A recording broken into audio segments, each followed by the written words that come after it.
अस्सलाम वालेकुम नाज़रीन, इमरान याकूब खान साहब और ज़फ़र हिलाली साहब के साथ मैं हूं Sameena Pasha. Programme viewpoint में आपको खुशामदीद कहती हूं। तहरीक अदम एतमाद जब से जमा कराई गई है उसके बाद से हम देख रहे हैं कि ना सिर्फ ये कि सियासी सूरत हाल में गर्मा गर्मी है, धमकियाँ हैं, इसके साथ साथ दावे हैं, वादे हैं, लेकिन इसके साथ साथ एक चीज़ जो अफसोसनाक भी है वो ये कि अब आहिस्ता आहिस्ता सियासतदान अपना जो गम व गुस्सा है उसमें लबो लहजा खोते चले जा रहे हैं और ये सूरत हाल हमें हर तरफ से दिखाई दे रही है। जहां प्राइम मिनिस्टर साहब बहुत ही जारहाना इनिंग्स खेल रहे हैं, उनकी जानिब से भी ऑपोजिशन पर ताक कर हमले किए जा रहे हैं, वहीं ऑपोजिशन भी मान नहीं है, वो भी तुर्की ब तुर्की जवाब दे रही है। और इस सारी सूरत हाल में ऐसा लग रहा है कि जो असल नंबर गेम है उसके हवाले से कन्फ्यूजन शायद दोनों तरफ बरकरार है, फ्रस्ट्रेशन है और कहीं कहीं पे ओवर कॉन्फिडेंस भी हमें नज़र आ रहा है, जिसकी वजह से हमें लग रहा है कि अभी तक कोई भी सूरत हाल वाज़े नहीं हो रही। इत्तेहादी जो कि फैसला कुन किरदार अदा कर सकते हैं, उनका सूरत हाल कुछ इस तरह से है कि वो किसी चिलमन के पर्दे में हैं और साफ छुपते भी नहीं, सामने आते भी नहीं। बार बार वो अपोजिशन के साथ भी मुलाकातें जारी रखे हुए हैं और इसके साथ साथ हुकूमत को भी टका सा जवाब नहीं दे रहे। क्या चाहते हैं आखिर इत्तेहादी, इसके हवाले से भी गुफ्तगू करेंगे। उधर लंदन में भी अहम मुलाकातें हुई हैं, अलीम खान साहब मिले हैं साबिक वज़ीर आज़म नवाज शरीफ साहब से, क्या बाकायदा तौर पर वो PMLN ज्वाइन कर रहे हैं, इसके हवाले से अंदर की खबर भी वाक़फ़ान हाल के तवस्सुत से आपको देंगे। तो जनाब ये आज का हमारे प्रोग्राम पे सारी गुफ्तगू होगी। आप सबको मैं खुशामदीद कहती हूँ। पहले चलूँगी मैं इमरान साहब की तरफ। इमरान खान साहब का बड़ा जारहाना अंदाज़ है और वो उसमें बार बार हम देख रहे हैं कि सियासी मुखालिफिन को लताड़ रहे हैं। इस सारे जारहे जो हमें एक तकरीर उनकी नज़र आ रही है, मिजाज नज़र आ रहा है, उसके पीछे उनका ओवर कॉन्फिडेंस है इमरान साहब, या फिर आपको लग रहा है कि कहीं ना कहीं गुस्सा और फ्रस्ट्रेशन अब ज़्यादा हो गई? बिस्मिल्लाहिर्रहमानिर्रहीम। देखें समीना, बात ये है कि ये जो बढ़ती हुई तलखी है ना, इसका नतीजा कभी भी अच्छा नहीं निकलता और मुझे तो ज़ाती तौर पर ये लगता है कि इन तलखियों की वजह से मामला रोज़ बरोज़ मज़ीद बिगाड़ की तरफ जा रहे हैं। इससे मामला सुलझेंगे नहीं, मज़ीद उलझेंगे। और एक सीधी सादा सी बात है कि हुकूमत जो होती है उसका काम होता है चीज़ों को सुलझाना, ना कि मज़ीद उलझाना। लेकिन यहाँ अगर मैं बात करूँ इस वक्त हमारे मुल्क में जो हो रहा है, तो तहरीक अदम एतमाद का सियासी खेल उस नहज पे पहुँच चुका है कि हमारे वज़ीर आज़म और उनकी काबीना के रुकन, आप सिर्फ एक चीज़ देख लें, उनका रवैया देख के, उनके अल्फाज देख के, उनकी बातें देख के मुझे ऐसा महसूस होता है कि वो वक्त से पहले बाजी हार चुकी हैं। अच्छा। हाँ जी, उसकी वजह ये है कि आप उनके लबो लहजे में आपको ये नज़र आएगा कि जैसे वो हारा हुआ फ्रस्ट्रेशन का शिकार कोई बंदा हो। देखिए ये कोई बात है इस तरह की बातें करना कि जी अब देखें कि अगर आर्मी चीफ ने आपसे ये कह ही दी है कि जनाब आप डीजल ना लें, तो आप आके फिर जलसे में उसी तरह कह रहे हैं कि जी मुझे उन्होंने भी कहा है लेकिन मैं क्या करूँ, आवाम इनको डीजल कहते हैं। अच्छा, बिल्कुल। बहरहाल मैं ज़ाती तौर पर समझता हूँ कि आइन की फिर वाज़ेह तशरीह होने के बावजूद ये कहना कि नहीं ये होगा ये होगा ये होगा, लोगों को सिर्फ और सिर्फ गुमराह करने, उनको अंडर प्रेशर लाने की कोशिश है। हालांकि ये देखें कि अगर कोई बंदा जुर्म करे ही ना, तो जुर्म करने से पहले तो आप उसको जुर्म की सजा नहीं दे सकते। जुर्म की सजा तो उस वक्त मिलती है जब वो मुजरिम साबित हो जाए। आइन इस बात में मुकम्मल तौर पे वो है के हवाले से फ्लोर क्रॉसिंग वाली क्या बिल्कुल ये सारी, मुझे लगता है कि हुकूमत जो है इस वक्त बुखलाहट का शिकार हो चुकी है, जिसका ज्यादा नुकसान हुकूमत को खुद होगा। अगर वो अपोजिशन को वाकई शिकस्त देना चाहते हैं तो उन्हें होश के नाहुन जो हैं वो लेने चाहिए। हिलाली साहब, एक अदम एतमाद आ गई है, ठीक है, प्राइम मिनिस्टर साहब के खिलाफ अगर वोटिंग होगी, अगर प्राइम मिनिस्टर साहब के पास अक्सरियत है वो जीत जाएंगे, लेकिन इतना गुस्सा किस बात पे वो कर रहे हैं, मुझे ये समझ में नहीं आ रही। देखिए मैं तो नहीं समझता हूं कि वो गुस्सा पे है, वो तो हंस रहा है, वो तो शुक्र कर रहा है उनकी कि तुमने नो कॉन्फिडेंस मूव किया है। वो कहता है शुक्र है अब मैं एक बॉल में 3 विकेटें गिराऊंगा। पता नहीं आपने उधर किधर गुस्सा देखा, वो तो बड़े मजाक से कहा। नहीं सर, जब वो ऐसे कह रहे मैं छोड़ूंगा नहीं, ये देखना अब तुम्हारे साथ करूंगा क्या, ये इंसान गुस्से में ही बातें करता है ना, प्यार में तो नहीं करता। यार 10 अल्फाज में एक अगर ऐसा अल्फाज हो जो आपको गुस्सा लगे और 9 जो हो मजाक और उनकी बुरी हालत करने में, आपको क्यों प्रॉब्लम हो रही है भाई? रिलैक्स। ओके। ये अदब सीखने के लिए ये नहीं निकले हैं, ये लफ्ज की चुनाई पे नहीं निकले हैं, ये एक हीटेड पॉलिटिकल डिबेट हो रहा है। तो ये क्यों आप उनको अदब सिखाने के लिए जा रहे हैं? अच्छा, खास तौर ये भगोड़े और जो लोग जेल में होना चाहिए वो हम लोगों को आके अभी अदब सिखा रहे हैं। देखिए सीधी सादी बात है, वो कह रहा है, मिसाल के तौर पे मैं उनको याद दिलाना चाहता हूँ, ये तो प्राइम मिनिस्टर साहब जो हैं उनको पता होना चाहिए कि ख्वाजा आसिफ ने उसको डीजल कहा था, और उनको उस वक्त डीजल कहा था 1994-95 में, जब उनको कुछ डीजल के कंसेशंस बीबी से मिले थे, और वो कंसेशंस मिलने बाद इत्तेफाकन उनको उस वक्त की प्राइम मिनिस्टर बीबी 2 एम्बेसडरशिप्स भी दिए थे, और उनके लिए वो मेरे दफ्तर आए बात करने आप के तो लिए। विटनेस हैं इस सारे मामले मौलाना साहब। हाँ, तो मैं समझता हूँ कि ये सब बातें होती हैं, ये पॉलिटिक्स है। ठीक है। असली बात ये है कि आप पूछें कि 162 लोगों को ये किस तरीके से ऑपोजिशन पार्लियामेंट में पेश करेगा। 172 कितने आएंगे? 172 नहीं, वो तो 10-20 तो 10, आप सुनिए ना, 10-20 तो उन्होंने खरीदा हुआ है ना, उनको तो रिश्वत देके 20-20 करोड़ देके अलग रखा हुआ है। उनके अपने लोग की मैं बात कर रहा हूं। अच्छा, कितने लोग हैं उनके अपने जो आएंगे और कितने बीमार हो जाएंगे? तो वो जो बीमार हो जाएंगे वो उन्होंने तो नहीं पैसे लिए हुए लाली साहब, कहीं वो भी बीमार पैसे लेके तो नहीं हो जाएंगे? अगर इधर से ऐसा है तो उधर से भी तो हो सकता है ना। नहीं, मगर देखिए, वाह, आप तो बात ही नहीं करनी देती, थोड़ा सुन ले, because your questions will be even better. देखिए, एसएचओज पहुंचेंगे, एएसआईज पहुंचेंगे और कह सकते हैं आपका कोई एक पुराना करप्शन केस है और 2-4 नए भी आ गए हैं। अच्छा, क्या आप जा रहे हैं? आप छांगा मांगा भूल गए?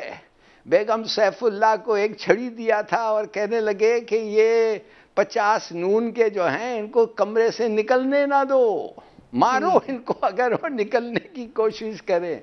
देखिए, there is a lot to happen. ठीक है। पता नहीं, हार गया, खत्म हो गया, तबाह हो गया, इसका इसके हिज वर्ड से this and his word are nonsense.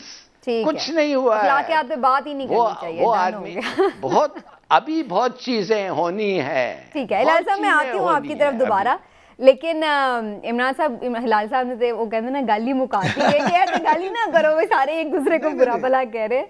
लेकिन अगर वाकई हम इस बात को एक तरफ रख भी दें, लेकिन जो हिलाल साहब बात कर रहे हैं कि नंबर्स पूरे करना यही असल बात है, तो यही असल बात है। लेकिन मैं इस बारे में जो हिलाल साहब बात कर रहे हैं कि रुपए का लेन देन भी हुआ है, आपकी क्या राय है? हिलाली साहब ने ना अपनी बातों में खुद 2-3 चीज़ें जो है ना उनकी कंट्राडिक्शन भी कर दी है। पहली बात यह है कि वो कहते हैं जी वो तो उनको 20-20 करोड़ दे दिए। मैं तो नहीं समझता, मैं समझता हूँ इस वक्त तक तहरीक अदम इत्माद में, पाकिस्तानी सियासत में इस वक्त तक पैसे नहीं चले। अच्छा। अब एक कल की बात नहीं है, इस वक्त तक वादे वहीद हो रहे हैं, टिकटों की बातें हो रही हैं, पैसों का मामला अभी तक मेरे इल्म में नहीं है। हिलाली साहब हो सकता है मौके के गवाह हो, इन्हें पता हो। दूसरी बात कि ये करें तो गलत है। अगर हुकूमत बकौल हिलाली साहब ही थानेदारों के जरिए, एएसआईज के जरिए और दूसरों के जरिए करें तो वो ठीक है। यानी ये कैसा मेरिट या डीमेरिट है कि अगर अपोजिशन करती है तो वो गलत है, लेकिन हुकूमत अगर सरकारी मशीनरी को इस्तेमाल करते हुए, कानून नाफिज करने वाले इदारों को इस्तेमाल करते हुए लोगों को जाने नहीं देती या रोकती है तो वो ठीक है। मैं समझता हूँ कि चीज़ें जो हैं वो तो सबके लिए एक सी होनी चाहिए। बिल्कुल ठीक। कानून तो सबके लिए एक है, ये और मॉरल वैल्यूज भी एक जैसी हैं, तो सब ही उसका पालन करें, वही अच्छा है। बिल्कुल ऐसे। अब देखें ना, अब मामला ये है, अपोजिशन ये कहती है कि हमारे नंबर्स पूरे हैं, ये वो कहते हैं घोड़ा और ये घोड़े का मैदान। ठीक, आप इजलास बुलाएं, आप उनसे कह लाएं जी, अगर नंबर पूरे हैं तो ले आएं। नंबर पूरे हैं या नहीं, लेकिन इसके हवाले से एक काम बड़े बार बार बात होती है और वो होती है कि जनाब एस्टैब्लिशमेंट अगर न्यूट्रल रहेगी तो नंबर्स पूरे हो जाएंगे। अपोजिशन ये कहती है और हुकूमत कहती है कि वैसे इस पे तो न्यूट्रलिटी पे तो आज इमरान खान साहब ने कमाल ही कर दिया। वो कह रहे हैं न्यूट्रल सिर्फ जानवर होता है, और उन्होंने आज ये भी बात की कि जो आर्मी चीफ है उनके हवाले से जो आपने डीजल वाली बात भी की। मैं एक चीज़ और सुनवा दूं, फिर उसके ऊपर मैं तफसील से आपका ओपिनियन लेती हूँ। डीजी ISPR ने कल कैटेगोरिकली अपनी प्रेस कॉन्फ्रेंस में एक सवाल के जवाब में ये कहा, आज का सियासत से कोई लेना देने नहीं, हम बिल्कुल लाताल्लुक है इससे। क्या उनके अल्फाज थे, उन्हीं की ज़बानी।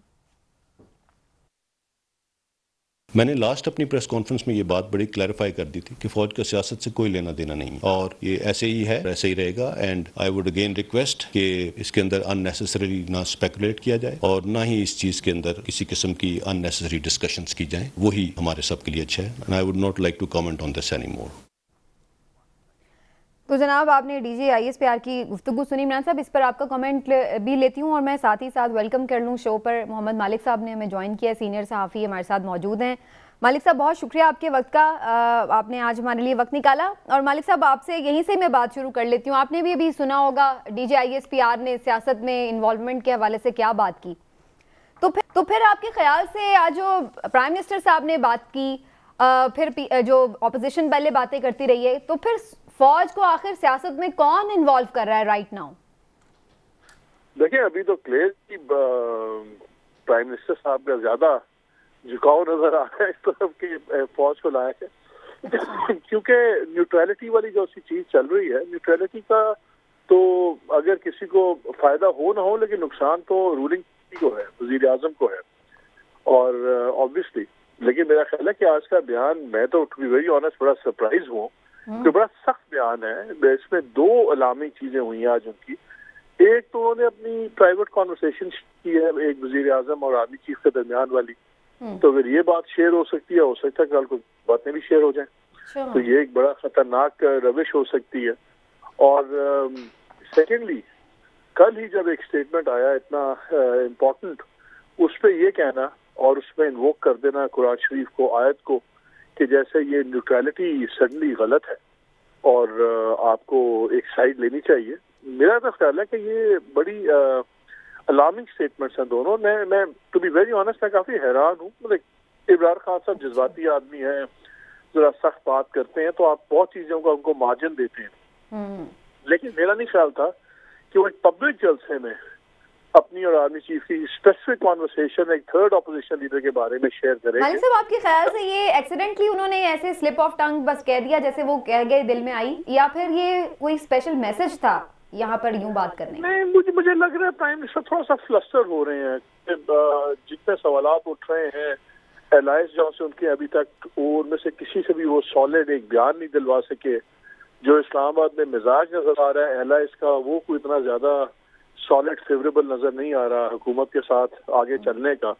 तो मेरा ख्याल है शायद फ्रस्ट्रेशन भी हो रही है और शायद उनका ख्याल होगा कि मैं फोर्स करूं, जिसको अंग्रेजी में कहते हैं forcing the hand of the other side. तो हो सकता ख्याल हो कि मैं इतना प्रेशर बनाऊं। देखिए, ये चीजें इसके साथ आप कपल कर लें जो अनाउंसमेंट किया हुआ कि जी वो से एक दिन पहले पूरा एक इज्तिमा होगा इस्लामाबाद में, एक public show of force. Government को public show of force governments नहीं करती जलसे ला के लाख 15 मिलियन मार्च ऑपोजिशंस करती हैं दुनिया में, गवर्नमेंट्स नहीं जलसे करती। तो वो भी आप कर रहे हैं, तो आप एक पब्लिक शो ऑफ स्ट्रेंथ दिखा रहे हैं, पब्लिकली आप बहुत ज्यादा आपकी जबान में तेजी आ गई है। सो मुझे तो फ्रस्ट्रेशन आपको लग रहा है कि प्रेशर में। मालिक साहब, आप साथ रहे। इमरान साहब, मैं आप पे इसका कमेंट जरूर लेना चाह रही हूँ जो आर्मी चीफ के बारे में मालिक साहब ने बात की। आर्मी चीफ से हो सकता है उनकी कैजुअली टॉक हुई हो या जिस भी वजह से जिस तरह से भी बात हुई हो, जैसे उन्होंने उसको कोट किया, लेकिन आपको लगता है इसमें कोई स्पेशल मैसेज था? और ये वो जो कुछ दिन पहले उन्होंने कहा था मैं और भी खतरनाक हो जाऊंगा ये इसका कोई ट्रेलर तो नहीं था? देखिए, गुजारिश ये है कि इस बात पे अगर वजीर आज़म की तरफ से या किसी भी तरफ से कोई गैर जिम्मेदारी की गई है या की जा रही है तो कम से कम हमें नहीं करनी चाहिए। मैं समझता हूँ कि जो मालिक साहब ने कहा बिल्कुल ठीक कहा कि अगर आपकी कोई बात हुई है तो आपको उस बात को इस तरह पब्लिकली करने की ज़रूरत नहीं है। आप इतने फ्रस्ट्रेट हो रहे हैं तो फिर तो आप प्राइम मिनिस्टर के तौर पे पता नहीं क्या कुछ कर जाएं। लिहाजा आपको इस फ्रस्ट्रेशन पे काबू पाना चाहिए और आपको इस तरह की बात पब्लिकली तो बिल्कुल ही नहीं करनी चाहिए। अच्छा। और दूसरी बात यह है कि देखिए, आर्मी चीफ, प्राइम मिनिस्टर, उनका आपस में ऐसा रिलेशन है कि वो बहुत सारी बातें आपस में करते हैं, तो क्या आप उस तरह सारी बातें बाहर ले आएंगे? ठीक है। तो मैं समझता हूँ ऐसा नहीं होना चाहिए। हिलाली साहब, आप कुछ कहना चाह रहे हैं? हाँ, शुक्रिया, thank you very much Imran साहब कि आपने देख लिया। मेरे ख्याल में अब मैं हाथ नहीं खड़ा करूंगा, मैं पेंसिल छत से मारूंगा। मैं आपसे पूछना चाहता था, ये जो आप कह रहे हैं, ये कॉन्फिडेंशियल कन्वर्सेशन को आप रिलीज कर रहे हैं, रिवील कर रहे हैं, ये एक कन्वर्सेशन, ये कोई कॉन्फिडेंशियल नहीं था, ये तो एक स्ट्रेट फॉरवर्ड जोक है कि ज्यादा डीजल ना करे मौलाना साहब को, प्राइम मिनिस्टर साहब, पता नहीं वो क्या, ये भाई सब पार्टिंग रिमार्क। आप जा रहे हैं जलसे को, take it easy on diesel. माने मुझे समझ नहीं आ रही है कि आप लोग इसको एक खुफिया, ओ सच अ सीरियस कन्वर्सेशन, हाय हाय ये सीक्रेट्स रिवील कर देगा।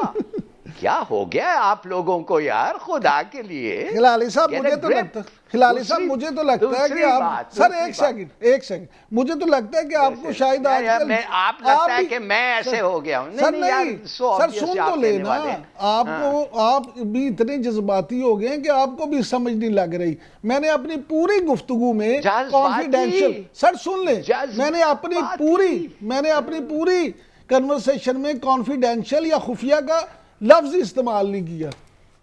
लेकिन उनका ये कहना है, आपने कहा है कि फिर पता नहीं और क्या बातें वो कहेगा और क्या बातें वो दिखाएगा।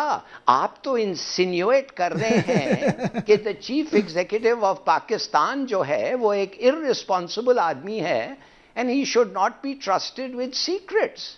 आप किस किस्म की एक्यूजेशन कर रहे हैं? आप तो न्यूज छोड़िए, जो तो आपको लगता है कि उन्होंने कैजुअली ये बात ने कहा है। ठीक है हिलाली साहब, वो वैसे इमरान साहब वैसे ये बात सही कह रहे हैं, आप भी काफी अभी तो एक मेरी बात सुनिए जी मालिक तो ठीक नहीं है ना। नहीं, with all due respect to Hilali sahab, I think Hilali sahab is being very rude here. बात ये है, ये किसी ने ये बात नहीं की हिलाली साहब, बात बड़ी सिंपल है। जब प्राइम मिनिस्टर और आर्मी चीफ बात करते हैं, दो ओहदे आपस में बात कर रहे होते हैं, ये कि दो दोस्त नहीं बैठे हुए, बडीज नहीं बैठे हुए, नहीं, दो इंसान कर रहे हैं मालिक साहब, दो इंसान कर रहे हैं। आप दो ओहदे पे किधर पकड़ा है? दो इंसान, दो दोस्त। Let me finish now, please don't interrupt me, I didn't interrupt you. Hilali sahab बात तो कंप्लीट करने देना किसी को। जी मालिक साहब, यही मसला है पाकिस्तान में कि हर चीज बड़ी कैजुअल लेने की आदत पड़ गई है, इसलिए सीरियसनेस नहीं आती जिन मामलों में सीरियसनेस होनी चाहिए। जब आर्मी चीफ बात करता है और प्राइम मिनिस्टर आपस में बात करते हैं, कि किसी ने नहीं कहा कि कॉन्फिडेंशियल बात लीक हुई है। बात ये हो रही है कि जब एक आपस में दो ओहदे बात करते हैं, उसका सर्टन डेकोरम होता है। खास तौर पे एक थर्ड बंदे के बारे में आप बात कर रहे हैं, जो वो भी एक ऑपोजिशन का प्रोमिनेंट लीडर है, एक पूरे ऑपोजिशन अलायंस का सदर बना हुआ है। उसके बारे में पहले तो मुझे आप ये बता दें, अगर ये नॉर्मल कॉन्वर्सेशन नहीं है, आर्मी चीफ का और प्राइम मिनिस्टर का लॉजिक क्या है कि वो बैठ के ऑपोजिशन को डिस्कस करें? ये तो आर्मी मैटर नहीं है, सिक्योरिटी मैटर नहीं है। पहले इन दो ओहदों के दरमियान में ये ऑपोजिशन लीडर डिस्कस हो रहा है, तो इसका मतलब है कि दीज आर सीरियस कॉन्वर्सेशंस। ये दो दोस्त बैठे बंटे खेल के बातें नहीं कर रहे हैं। Prime minister of a country talking to the chief of the army staff. So इसलिए आप कैजुअली हर चीज को श्रग ऑफ नहीं कर सकते। उसे कह दिया नहीं यार तुम जलसे में जा रहे हो, कोई यार यूज नहीं है। वो एक आर्मी चीफ है, वो प्राइम मिनिस्टर हैं, लीडर ऑफ द ऑपोजिशन की वो बात कर रहे हैं। मालिक साहब, मैं बस आपसे लास्ट क्वेश्चन करूंगी, फिर उसके बाद मुझे ब्रेक की तरफ भी जाना है। थोड़ा सा इस हवाले से भी बात कर दीजिए कि अब लग क्या रहा है आपको अदम एतमाद के हवाले से? नंबर गेम पूरे कर लिया ऑपोजिशन ने, क्या आपको सीन लग रहा है इस्लामाबाद में, किस तरफ पलड़ा भारी है? सियासी मंजरनामा क्या देखते हैं? देखिए जैसे मैंने आपको बात है, जो हिलाली साहब थोड़ा सा मुझे टाइम दे दें, वो गेस्ट हैं, फिर उसके बाद आपके पास ही मैं आऊंगी और फिर आप बिल्कुल ओपनली बात कीजिएगा। जी मालिक साहब प्लीज कंटिन्यू। मेरा ख्याल है जी बहुत खुल के बातें कर रहे हैं। आपको एमसीएम ने कहा कि प्राइम मिनिस्टर आए, उन्होंने हमारे से कोई बात नहीं की। पीएमएलक्यू वालों ने कहा हमारे से कोई बात नहीं की। हम कल से तमाम लोगों से मिल रहे हैं इस्लामाबाद में बार बार, और एक चीज बड़ी क्लियर जो बार बार इत्तेहादी कह रहे हैं कि जी हमें कहीं से टेलीफोन नहीं आ रहे, तो हमने अब खुद ही फैसले करने हैं। तो अगर खुद ही फैसले करने हैं और उनसे गवर्नमेंट उनसे उसका अप्रोच नहीं कर रही, तो वो फिर हालात को इतने अच्छे नहीं लगते। मसला आज देखिए, आज खबर चली कि फवाद चौधरी साहब गए हैं और वीडियोज भी आपने देखी हैं, तमाम चैनल्स में चली हैं। वो बैठे हुए हैं, मोहन इस्लाई बैठे हुए हैं, फरख भी बैठे हुए हैं और परवेज इलाही साहब बैठे हुए हैं। उसको तासुर ये दिया गया मीटिंग का कि ये शायद मीटिंग इत्तेहादियों के साथ उस सारी चीज के सिलसिले में हुई है। उसका असल कॉन्टेक्स्ट ये है कि सुबह जो जॉइंट एक्शन कमेटी है जर्नलिस्ट की, उसमें मैं ही मेंबर हूँ, हम सारे गए थे परवेज इलाही साहब के पास और ये पैका के ऊपर सारी मीटिंग थी और हमारे सामने ही उनकी मीटिंग तय हुई इनके साथ इंफॉर्मेशन मिनिस्टर के साथ कि आप 3:30 बजे आ जाए ताकि हम इस मसले को डिस्कस कर लें। कुछ गवर्नमेंट ने उस कमेटी का एक सालिस बनाया है दरमियान में। अब वो मीटिंग का एजेंडा और था और बाद में भी हमने कंफर्म किया, वही चीजें डिस्कस हुई, लेकिन टेलीविजन पे ये तासुर दिया गया जी सारे मामला तय पा गए हैं। एलाइज बड़े नर्वस हैं, एलाइज ने अभी जेन्युइनली डिसाइड नहीं किया हुआ और आई थिंक यही वजह है कि शायद प्राइम मिनिस्टर थोड़ा सा फ्रस्ट्रेट हो रहे हैं। ठीक है, बहुत बहुत शुक्रिया आपका मोहम्मद मालिक साहब हमारे साथ मौजूद रहे। और उनका ये कहना है जनाब एलाइज जो है अभी तक कुछ फैसला नहीं कर पाए, किसी फैसले पर नहीं पहुंचे और यही हमें नजर भी आ रहा है क्योंकि उनकी जन्म से कोई स्टेटमेंट ऐसा क्लियर नहीं है कि वो किसकी तरफ खड़े।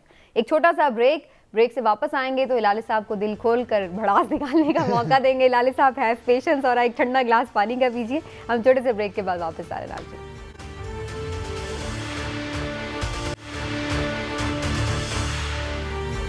वेलकम बैक नाज़रीन। बात हो रही है जनाब तहरीक-ए-अदम-ए-एतमाद के हवाले से और हम बात कर रहे हैं कि एलाइज का जो किरदार है वो बड़ा इंपॉर्टेंट है इसमें, लेकिन वो हैं कि अभी तक किसी भी तरफ जाने से गुरेजा हैं और दोनों तरफ विकेट के खेल रहे हैं।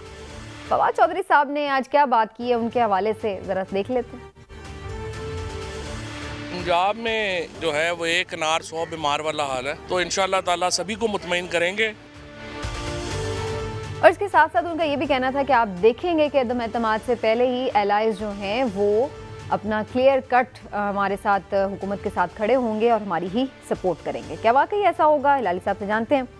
हिलाली साहब, आपका क्या ख्याल है एलाइज के हवाले से? चौधरी साहब का अपना एक पॉइंट ऑफ व्यू है, वो ये कह रहे हैं कि वो सपोर्ट कर देंगे फाइनली। आपका क्या अंदाजा है? अगर करना ही है तो अभी क्यों नहीं इस पर ऐलान कर रहे हैं? देखिए, पहली बात तो ये है कि एक अच्छा स्टेप ये अच्छा या जैसे भी हो गवर्नमेंट के लिए, इमरान खान के लिए, कि अलीम और तरीन का कोई ख़ास मिलाप नहीं हुआ, बल्कि कुछ कहते हैं कि वो मिले नहीं हैं। बहरहाल बात ज़रूर किया होगा ये वो, तो एक इकट्ठे नहीं हुए हैं। तो दैट्स इसलिए कि अलीम फिर 3-4 घंटे नवाज शरीफ के साथ गुजारा और सुना यह है कि Nawaz Sharif has offered him the CM-शिप ऑफ पंजाब। पता नहीं सही है कि नहीं। अगर नवाज शरीफ ने उनको ऑफ़र किया है तो फिर परवेज़ इलाही तो खुश नहीं होगा। तो बहरहाल जो भी ये है, मैं आपको 2-3 चीज़ें बताना पड़ता हूँ, इसलिए कि जो नाम हमने इस्तेमाल किया है। अच्छा, न्यूट्रलिटी के बारे में एक छोटा सा मैं एक्सप्लेनेशन दे दूँ कि जब कोई भी कहता है कि I don't believe in neutrality और न्यूट्रलिटी सिर्फ जानवर करते हैं, उसका मकसद होता है, there is a reason for that.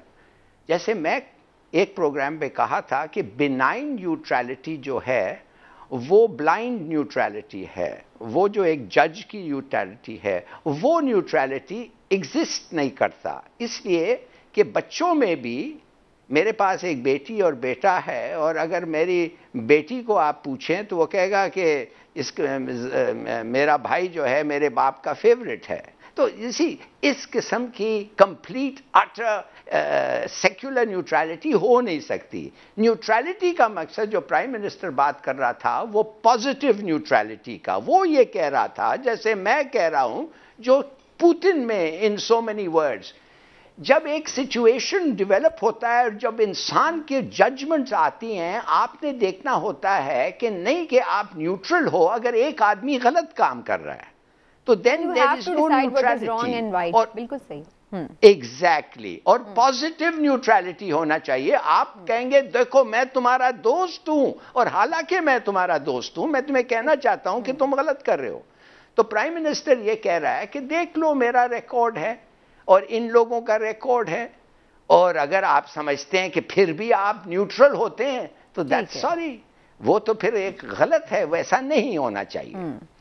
और तो एक बात ये, दूसरी बात मैं ये समझता हूं कि समीना, जैसे देखिए होता ये है कि अगर ये जो लोग जो वो अनहैप्पी हैं पीटीआई से और दूसरे की तरफ जा रहे हैं, वो कभी अपना वोट कमिट नहीं करेंगे जब तक उनको पता नहीं चला कि वो जीत सकते हैं। देखिए वो चले जाएंगे पार्लियामेंट, मगर अगर पार्लियामेंट में उनको पता है 10-15 लोग आए हैं, मगर अगर 100 एंड जितने भी हैं कम लोग आते हैं, तो वो चाके इन लोगों को कहेंगे, नून को, कि भैया तुम्हारे अपने लोग नहीं आए हैं, हमें नहीं पता क्यों नहीं आए हैं, मगर तुम समझते हो कि हम अभी बेइज्जती हो, हम डिस्क्वालीफाई हो जाएं, हम सब चीज हो, हम क्यों तुम्हारे लिए वोट करें? तो पहले तो तुम तो बताओ कि तुम्हारे अपने लोग आ सकते हैं कि वो बाप पार्टी से आए हैं। राइट, ये इत्तेहादी तो ये कह रहे हैं, कामिल अली आगा का भी आज यही स्टेटमेंट है कि आप अपनी पार्टी को यूनाइट करें, अपने अरकान को अपने साथ रखें, फिर ही हम आपके साथ हैं। This is what he said. And finally मैं एक चीज कह दूं, ये लफ्ज जो डीजल मैंने कहा है ख्वाजा आसिफ ने किया, मगर भूलना नहीं चाहिए कि एक लफ्ज भी इस्तेमाल हुआ है एक बंदे के बारे में, और वो नून लीग ने इस्तेमाल किया, और वो किसके बारे में मैं जिक्र नहीं करना चाहता। और ये भी नहीं भूलना चाहिए हमें कि ट्रैक्टर ट्रॉली भी इस्तेमाल हुआ है, वो किसके बारे में हुआ है वो भी मैं नहीं कहना चाहता। बिल्कुल सही। तो जब ये अखलाकियात का दर्स देते हैं तो सबको ये देखना चाहिए। ये लोग जो हमें आके लेक्चर देना चाहते हैं ना, ये लोग जो आके कहते हैं अरे उसको is lost his cool, is lost his composure, और आप कहती हैं Hilali is lost his composure, Hilali is not lost his composure. नहीं, आप तो हम पे खफा होते ना इलाली साहब, हम तो कहते हैं हम पे तो ना खफा हुआ करें। लेकिन बात आपकी अपनी जगह ठीक है कि हम देखते हैं कि तलखी जो है जुबान की हर तरफ से हो रही है, लेकिन प्राइम मिनिस्टर से हम लिटिल मच इसलिए एक्सपेक्ट करते हैं लाली साहब क्योंकि वो प्राइम मिनिस्टर हैं और हम उनसे बहुत अच्छा एक्सपेक्ट करते हैं। लेकिन एनीवेज आपका पॉइंट ऑफ व्यू डिटेल से हमने सुना। इमरान साहब, अब मैं दोबारा इस बहस में नहीं जाना चाहती, थोड़ा सा आगे चलें। जो हिलाली साहब ने भी बात की और जो मैं कामिल अली आगा साहब की भी बात करी थी, अलीम खान साहब की नवाज शरीफ साहब से मुलाकात हुई है, अब तो तकरीबन हर तरफ से इसकी कंफर्मेशन आ गई है। क्या उन्होंने बाकायदा नून लीग ज्वाइन कर ली है? ये बड़ी लंबी बात है, सिर्फ एक बात मैं कह दूं कि जो ट्रैक्टर ट्रॉली या जो भी चीज़ें होती रही है ना माजी में, कोई भी जी शऊर आदमी इस बात की हमायत ही नहीं कर सकता, जो भी करे। हम तो ये कहते ही नहीं कि वो बड़े अच्छे हैं और ये बुरा है। मैं तो कहता हूँ ये अगर बड़े अच्छे हैं तो ये कम से कम उन वाला रवैया तो ना करें, ये तो अच्छे ही रहे। लेकिन अगर ये भी वैसे ही हैं तो फिर मैं क्या करूँ, मैं हिलाली साहब के साथ अफसोस ही करूँगा कि वो भी ऐसे निकल आए। गुजारिश ये है, अब आ जाते अलीम खान की तरफ। हमारा आज शहजाद हुसैन भट्ट ने भी ये खबर दी थी कि अलीम खान की मुलाकात हुई, और हमारे वाकफान आल जो हैं उन्होंने भी बताया कि 3.25 से 3.5 घंटे तक ये मुलाकात हुई है। अच्छा, अब मामला ये है कि हमारे वाकफान आल के मुताबिक अलीम खान साहब को सीएम की कोई ऑफर नहीं हुई। अच्छा, हाँ जी, बहुत सारी चीज़ें ये यहाँ से तय थी। अलीम खान साहब मुलाकात के लिए ही गए थे लंदन, उनका मकसद ही 2 मुलाकातें करना था, एक मियाँ नवाज शरीफ से मुलाकात करना और दूसरा जहांगीर तरीन से मुलाकात करना, और दोनों मुलाकातें यहाँ पे लाहौर में तय हो चुकी थीं। पहले तो आप ये खबर सुन लें कि ये वहाँ जाके तय नहीं हुई। सही है। फिर जो मीडिएटर है जिसने हुसैन नवाज साहब से और अलीम खान से मुश्तरका एक दोस्त, उसने फ़ोन पे बात करवाई और फिर उसके बाद सारी ये मीटिंग हुई। हुसैन नवाज का और इनका एक मुश्तरका दोस्त, फैसलाबाद से तो नहीं, चले छोड़े। गुजारिश ये है कि ये सारी चीजें जो हैं, अब मैं आपको बता दूं। अच्छा, इसमें मैं 1-2 चीजें आपसे और जरा क्लैरिफाई कर लूं। अलीम खान साहब की जो नवाज शरीफ साहब से मुलाकात हुई है, क्या उसमें जहांगीर खान तरीन साहब ऑन बोर्ड नहीं है? नहीं, उस ऑन बोर्ड हैं या नहीं उस मुलाकात में नहीं थे। नहीं, मुलाकात में नहीं थे, लेकिन क्या अलीम खान साहब को क्या जरूरत है हर चीज में उन्हें ऑन बोर्ड लेने की? उन्होंने उनका ग्रुप ज्वाइन किया। नहीं, देखें मेरी बात सुने, आप एक चीज को समझिए। अलीम खान साहब अपनी सियासत करते हैं। अलीम खान और जहांगीर तरीन दोनों का एक नुक्ता नज़र दोनों का है कि जनाब हमें इमरान खान साहब ने सियासत में इतना नुकसान पहुंचाया है कि जितना हमें कोई और नहीं पहुंचा सकता। अलीम खान साहब को ये गिला है कि जी मैंने इनके लिए इतनी मेहनत की, पैसे भी खर्च किए, सब कुछ किया, लेकिन इन्होंने मुझे जेल भी भिजवा दिया, इसी हुकूमत में मुझे सीएम ना बनाने के लिए और भी किया, बड़ा बहुत कुछ वो कहते हैं। इसी तरह जहांगीर दोनों के अपने अपने ग्रीवेंसेस हैं, बिल्कुल ऐसे, लेकिन अब दोनों एक पेज पर हैं। दोनों इस पेज पे हैं कि दोनों इमरान खान साहब के साथ चलने को तैयार नहीं हैं इस वक्त, मौजूदा सूरत हाल में। अब आगे जाके सियासत इनकी क्या करती है, किस तरह से तय करते हैं, क्या होता है, लेकिन फिलहाल जो मैं आपको बता दूं कि फिलहाल इनका ये मामला जो है ना वो इस तरह से नहीं है अभी, इसीलिए अपोजिशन जो है वो बड़ी पुरएतमाद है। और देखें, अगर अलीम खान ने इनके साथ मुस्तकबिल में ना चलना होता तो वो कभी भी जाके मियां नवाज शरीफ से मुलाकात ना करते। ठीक है, उनकी मुलाकात करने का भी एक जो है ये जाहिर कर रहा है कि वो अपने मुस्तकबिल के कुछ फैसले कर चुके। आप कह रहे हैं मियां साहब ऑपोजिशन पुरएतमाद है, लेकिन कल रात जो पार्लियामेंट लॉजेस में वाकया पेश आया, हिलाल साहब मैं आती हूँ, मुझे इस पे आपका खास तौर पे कमेंट भी लेना है। आपके ख्याल से वो किसकी जिम्मेदारी थी और उसका फायदा किसे हुआ? देखिए, ऐसी तमाम चीजें जो ना, पहली बात है देखिए वहां पे जो लोग गए, देखना ये है कि वो अंदर जाके दावा बोल के गए थे या बाहर गेट पे एंट्री करवा के अपने नाम रजिस्टर्ड में लिखवा के और फिर गए थे। क्या उनके पास कोई असला था? क्या वो डंडा बरदार थे? क्या उन्होंने वहां पे कोई तोड़ फोड़ की, कोई हंगामा अड़ाई की, या सिर्फ इस बिना पे कि उन्होंने एक जैसा लिबास पहना हुआ है तो आप उनको दहशतगर्द करार दे दें? गुजारिश ये है ना कि अगर वो बाकायदा देखें, पार्लियामेंट लॉजेस में जाने का एक तरीकाकार है जी, वो तो हम भी जा चुके हैं, हमें भी पता है कि सख्ती से बाकायदा चेकिंग है, अगर तो वो सारे असूल ज़ाब्ते पूरे करके गए हैं तो फिर हुकूमत को इस तरह से दावा बोलना नहीं चाहिए था। अगर आपको इतराज है तो आप उन्हें अंदर जाने ही ना दें, और अगर आपने उन्हें जाने दिया है तो आप फिर वहां इंतजामिया से कहें कि जनाब जो गैर मुतलका लोग हैं, आप जाके जिनके कमरों में हैं उनसे कहें कि जी वो उनसे वहां पे क्विट करवाएं, उनको बाहर भिजवाएं। ये सारी चीजें देखें मैं इसीलिए, लेकिन क्या ये कोई सोची समझी साजिश नहीं थी आपके ख्याल से? नहीं, क्या किस हवाले से? चले मैं हुकूमत की तरफ से या अपोजिशन की तरफ से? अपोजिशन की तरफ से। अपोजिशन तो साफ कहती है, हुकूमत का ये कहना है ना कि जी इन्होंने जानबूझ के ये किया। जमीयत उलमा इस्लाम वाले तो ये इस्लाम वाले तो ये तस्लीम करते हैं कि हमारे ये इसलिए आए थे कि हमारे MNAs या हमारे पार्लियामेंटेरियंस को हुकूमत वाले उठा के ना ले जाएं। चलिए हिलाली साहब, क्या ये बात लॉजिकल है कि उनकी सिक्योरिटी जो है, जिन्हें मैं प्राइवेट अपनी सिक्योरिटी दे दूं जी, ये हमारे पार्लियामेंटेरियन को अगवा ना कर लें? पहले कौन से मौके पे पार्लियामेंटेरियन अगवा हो गए? ये उनकी जिम्मेदारी है क्या?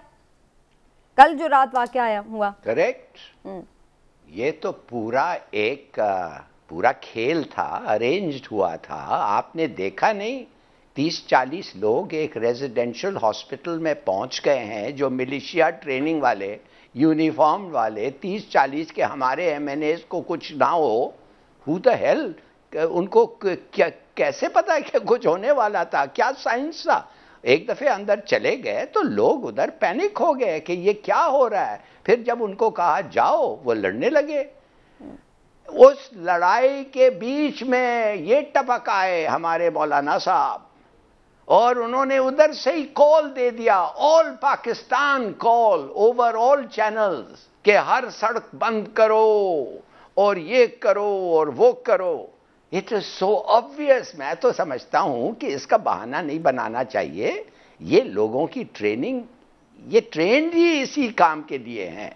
दूसरी बात जो मैं आपको कहना चाहता था समीना जी, कि आप मुझे बताएं कि अगर इनके पास वोट्स नहीं, अब जो होगा पार्लियामेंट में, मिसाल के तौर पे आई आस्क यू, आप लेट्स से कि आप MP हैं, MNA हैं, जब आप पार्लियामेंट में पहुंचेंगे और आप देखेंगे कि आपके लोग इन अ की वोट लाइक दिस, उन लोग हैं नहीं उधर, तो आप क्या करेंगे? आप इमीडिएटली आप कहेंगे कि ये क्या हो रहा है, हमारे लोग अरेस्ट हो गए हैं, हमारे लोगों को आने नहीं दिया है। नेचुरली ये हो सकता है, इट्स अ ह्यूमन रिएक्शन।